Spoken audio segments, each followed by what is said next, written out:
Welcome back to Hot Takes and Heart Rates, where we scroll through the latest health and fitness headlines to see what's real, what's hype, and what'll raise your heart rate for all the wrong reasons. Let's get into it. Alright, what's good, ladies and gentlemen? Forgive me for my sniffles. I got a little bit of a cold. Hopefully, I'll be over it by tomorrow. But thank you for coming back to another episode of Hot Takes and Heart Rates, where I just go through the latest health and fitness news from a product perspective, from new research, new companies, new events, all things health and wellness, and give my opinion on these new product services, research papers, exercises, all the above. So today, we're going to start off with Bear Bells launching their own protein soda. So, Bear Bells, ladies and gentlemen, is a protein bar that has gained popularity over the past 2 or 3 years. People claiming that it's some of the best tasting protein bars. Some people claiming that they enjoy the macros of Bear Bells more than other protein bars.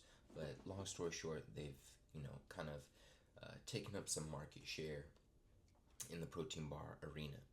But like everybody knows, we are in a era where protein is God, and every single company is trying to launch a protein plus product. So we offer mac and cheese plus protein. We offer soda plus protein. We offer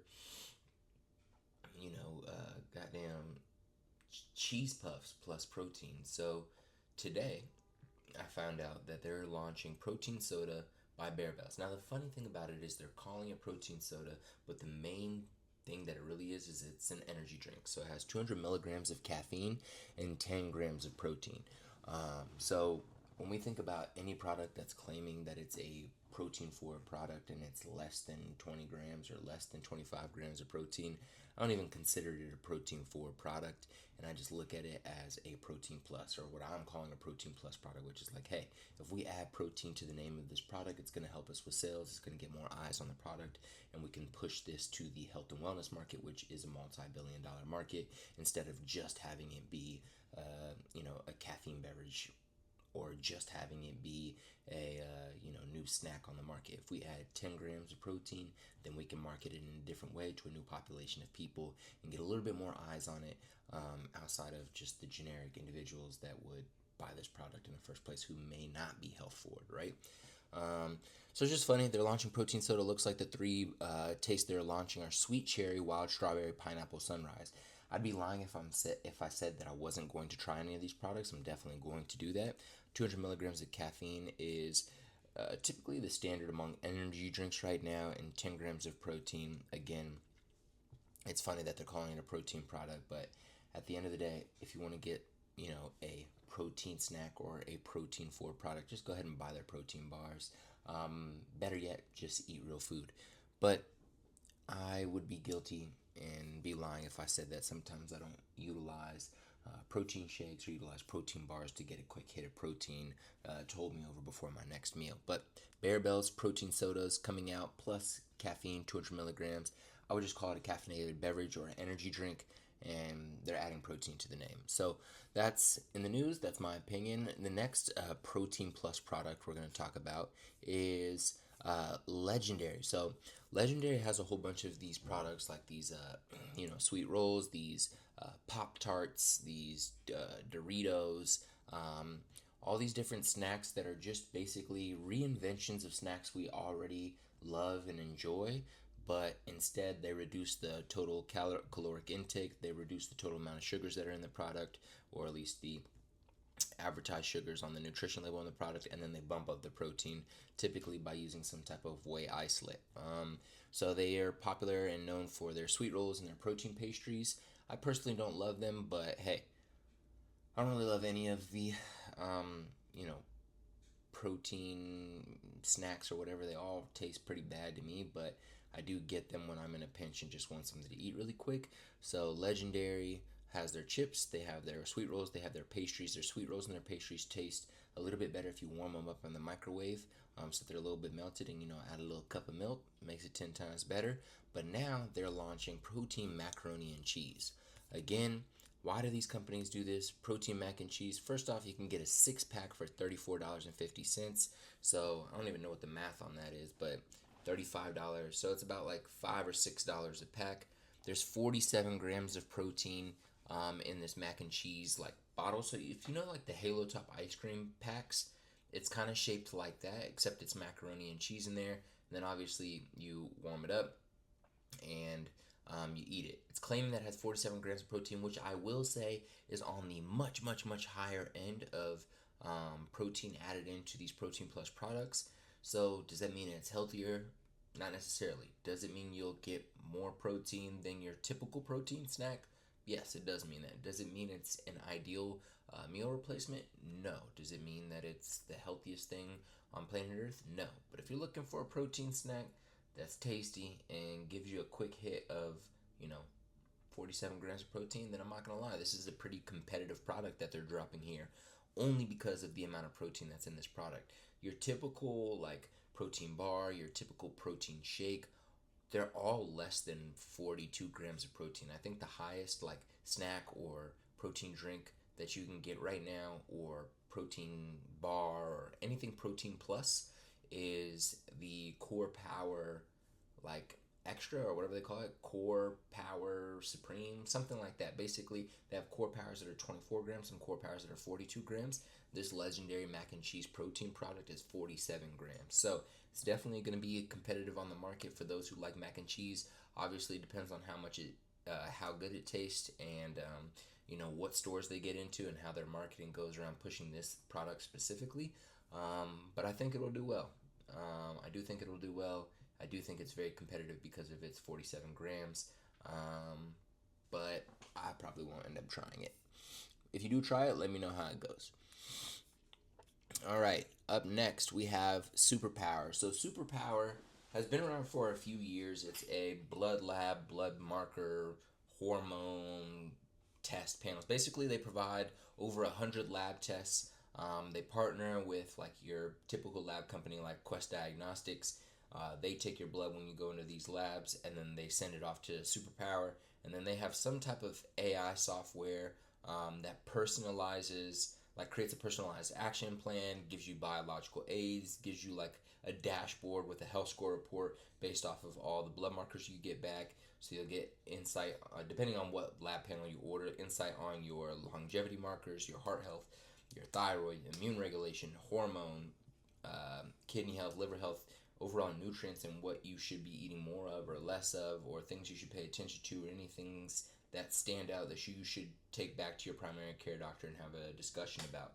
So I'm a big fan of like blood tests. I think Vitality Blueprint and the guys over there at that company, so Galpin and Andy Galpin and Dan Garner, some of the smartest in the space. Like if you have money to invest in blood work and you want some real personalized, top end, high tier, really smart people like handling your blood work and giving you the right feedback, that would be the lane I go, or Merrick Health. But Superpower is like an up and coming company that's using influencer marketing to grow their brand.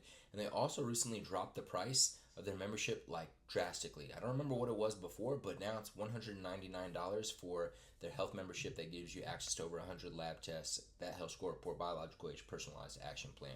So for like common folk who are trying to get into understanding their blood health a little bit better and get a little bit more insight on what's going on inside of their body, I think it's a pretty damn good price. I don't know how they're managing like reducing the price that by that much, but hopefully it's doing well for their company. And then obviously if you've been on Instagram lately and you follow any type of health enthusiasts or fit influencers, you've probably seen their stories or their posts where they're advertising premium blood health. So all your top people like Kelly Matthews,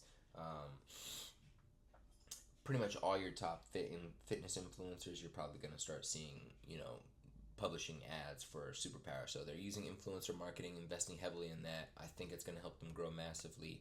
I do love all the companies Aura and Whoop are starting to enter like the blood world or the blood health world or the lab testing world as well. So I think it's a race to the bottom, to be honest. I think people are going to try to either utilize the market that they already have ownership over. So Whoop and Aura are like killing it from a biomarker perspective. They were kind of first to market in that lane. There's been a whole bunch of other rings, watches, earrings coming out trying to track different biomarkers or health markers, but I think they were like first to market, and they own a lot of market share. So I think they're just going to advertise like their blood work to the people who are already their customers, which will probably be a big part of their business, because really what people want is everything in one place. So if you're already using Whoop for tracking your heart rate, tracking your steps, tracking your sleep, and now you can have a dashboard for your like blood health and hormones and things of that nature, you're likely going to do that, then switch over and use superpower. So interesting thing to pay attention to in that world. But if you're interested in messing around with blood work, I would say Merrick Health, or if you need something more affordable, Superpower might be a fun place to play around. And if you I'm not gonna say super broke, but if you ain't trying to invest in that right now or in a membership, what you can do is you can do what I did: go to your primary care doctor, get all the blood panels you can get for free. That's covered by your health insurance. Upload it to AI, ChatGPT, tell it, hey, I don't want to be normal, I want to be the best of the best. What do I need to improve? And give me any feedback on any of my markers, see what it says, and then take that back to your doctor, or take that to a doctor friend of yours or a nurse friend of yours and be like, hey, what do you think about this? So it's a little bit more of a, moving the puzzle pieces to get information, but more affordable, that's for sure. Boom. All right. So next is travel wellness. So travel wellness, I saw a few months ago, also I think is entering it, like is past like $1 billion industry, travel wellness.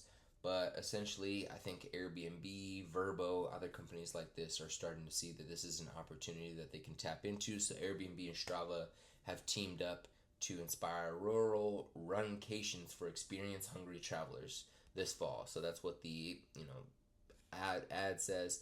Long story short, they're collaborating to create like you're gonna go to book a rural Airbnb utilizing Airbnb, and then Airbnb will partner with Strava, and they'll have maps of like runs that you should do around that area, or hikes that you should do around that area. So essentially staycations or rural vacations built around scenic runs, and like figuring out ways to connect with friends through wellness, walking, running, hiking, biking, things of that sort. So cool collaboration. We'll probably see more of that across the industry. Vrbo will probably jump into the same lane. Airbnb will probably partner with other companies outside of Strava that do similar things. Like who else? All Trails. We'll probably see like Vrbo try to like compete with this by partnering with All Trails. So I think we'll see the collaboration or combination of hospitality companies or like vacation companies collaborating with wellness companies to figure out like events, or like basically like 10 years ago Airbnb launched Airbnb events, where you could like travel to a city and then you'd go to a specific dashboard on the Airbnb app and it would show like this is an Airbnb sponsored like music event or sound bath or this. So like when you went to a new city, you could just use Airbnb to also figure out what to do while you're in that city. And now Airbnb is doing the same thing, but with Strava, so figuring out how to stay healthy and enjoy scenic routes for like the oncoming of your standard wellness advocates, should you say. So these are what stood out to me this week. I think those are going to be the main things I leave you with for this week. If you have any questions, comments, concerns, thoughts on any of the things I shared today, I'd love to hear your feedback in the comment section. Hopefully you guys are coming back for the next episode of Hot Ticks and Heart Rates. This is episode 2, and I'll see y'all later.